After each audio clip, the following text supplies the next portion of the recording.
నమస్తే బోసుకుమరి. వర్మ గారి పిఠాపురం వర్మ గారికి సంబంధించినటువంటి డ్రామా ఏంటి, ఇంకెన్ని సంవత్సరాలు నడుస్తుంది? అసలు పవన్ కళ్యాణ్ గారికి వర్మ గారికి ఏంటి అసలు సంబంధం? వాస్తవంగా చెప్పాలి అంటే పవన్ కళ్యాణ్ గారు చంద్రబాబు నాయుడు గారికి సపోర్ట్ ఇచ్చారు. అదే విధంగా చంద్రబాబు నాయుడు గారు పవన్ కళ్యాణ్ గారికి సపోర్ట్ ఇచ్చారు. ఇద్దరు ఒక అలయన్స్ లో భాగంగా ముందుకు వెళ్ళారు.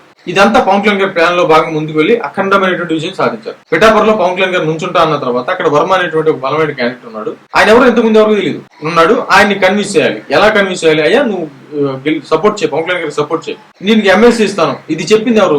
పవన్ కళ్యాణ్ గారా?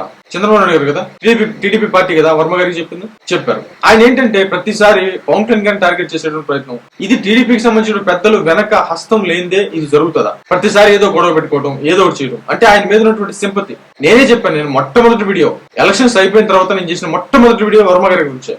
పిఠాపురానికి సంబంధించి ఆయన చాలా అంటే చాలా నిలబడ్డాడు. కాబట్టి ఆయనకి కృతజ్ఞతలు చెప్పండి అనేటువంటి విధంగా నేను ఫస్ట్ చేసిన వీడియో ఎలక్షన్స్ అయిపోయిన తర్వాత రిజల్ట్స్ పెట్టుకుని చేసిన మొట్టమొదటి వీడియో వర్మ గారి గురించి. కానీ అది పోగొట్టుకున్నటువంటి పరిస్థితులు అయితే కనపడుతుంది. ఇప్పుడు నీకు బాధ ఎవరితోటి? పవన్ కళ్యాణ్ గారితో కాదు. నీకు ఎవరితోటి ప్రాబ్లం? నీకు ప్రాబ్లం చంద్రబాబు నాయుడు గారితో. ఆయన ఎదిరించుకో. లేకపోతే నీకు చంద్రబాబు నాయుడు గారు ఆయన నాకేం చేయట్లేదు అనేటువంటి కోపాన్ని నువ్వు తీసుకొచ్చి పవన్ కళ్యాణ్ గారి మీద జనసేన మీద చూపిస్తే మరి ఎట్లా ఊరుకుంటారు? కాబట్టి ఇది కరెక్ట్ అవుతుందా? ఒకసారి ఆలోచించుకోవాలి. పిఠాపురంలో మేము సపోర్ట్ చేయకపోతే పవన్ కళ్యాణ్ గారు గెలిచేవరా అనేటువంటి విధంగా మాట్లాడతారు. ఈయన అసలు పవన్ కళ్యాణ్ గారు సపోర్ట్ లేకపోతే తెలుగుదేశం గెలిచి ఉండేదా? మరి ఇది కూడా ఆలోచించాలి కదా. మరి నుంచినటువంటి నియోజకవర్గాలన్నింటిలో గెలిచినటువంటి టీడీపీ అభ్యర్థులు అందరూ కూడా జనసేన పార్టీ సపోర్ట్ లేని గెలిచి ఉండేటువంటి వాళ్ళ అన్ని సీట్లు వచ్చిండాయా? అంత మెజార్టీలు వచ్చిండాయా? మరి ఒకసారి ఆత్మపరిశీలన చేసుకోవాలి. ఏదో జనసేన పార్టీకి విధానం లేనిది, అసలు జనసేన పార్టీ బీజం అయింది అసలు అసలు కోట ప్రభుత్వం ఉండేదా?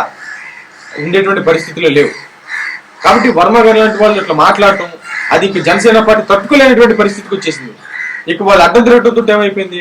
ఇక వెంటనే ఆయన ఏదో సస్పెండ్ చేసేటువంటి డ్రామా తెర మీద తీసుకొచ్చిన ప్రయత్నం. ఆ తర్వాత మళ్ళీ ఎందుకు తీసేస్తారని తెలుగుదేశంలో ట్రోల్ చేస్తారని ఆయన పిలిపించి మరి ఆయన గురించి మాట్లాడేటువంటి ప్రయత్నం చేస్తున్నారు అనేటువంటి విధంగా. ఇప్పుడు ఎమ్మెల్సీ పదవి ఇస్తానది ఆయన, ఎమ్మెల్సీ పదవి ఏంది ఆయన, చేసింది ఆయన, చేస్తుంది వాళ్ళు తెచ్చుకోవాలి. కానీ మధ్యలో జనసేన పార్టీ దేని సంబంధమే? అసలు పవన్ కళ్యాణ్ గారి గురించి మాట్లాడాల్సిన అవసరం ఏముంది? ఎన్నో ఒకసారి ఆత్మపరిశీలన చేసుకోవాల్సిన పరిస్థితి ఉన్నాయనేటువంటి కోణంలో జనసేనకి మాట్లాడుతున్న పరిస్థితి ఉన్నాయి. దీనికి జనసేన పార్టీకి ఎలాంటి సంబంధం లేదు, ఖచ్చితంగా లేదు. జనసేన పార్టీకి సంబంధించి వర్మ గారు చంద్రబాబు నాయుడు గారు నుంచోమన్నారు, అండగా నిలబడమంటే నిలబడ్డాడు. పవన్ కళ్యాణ్ గారితో తిరిగారు. దానికి ప్రతిగా నీకు ఎమ్మెల్సీ సీట్ ఇస్తామని చెప్పేసి అన్నారు. ఎమ్మెల్సీ తర్వాత మినిస్టర్ కూడా చేస్తామని చెప్పేసి మాట ఇచ్చింది ఆయనే.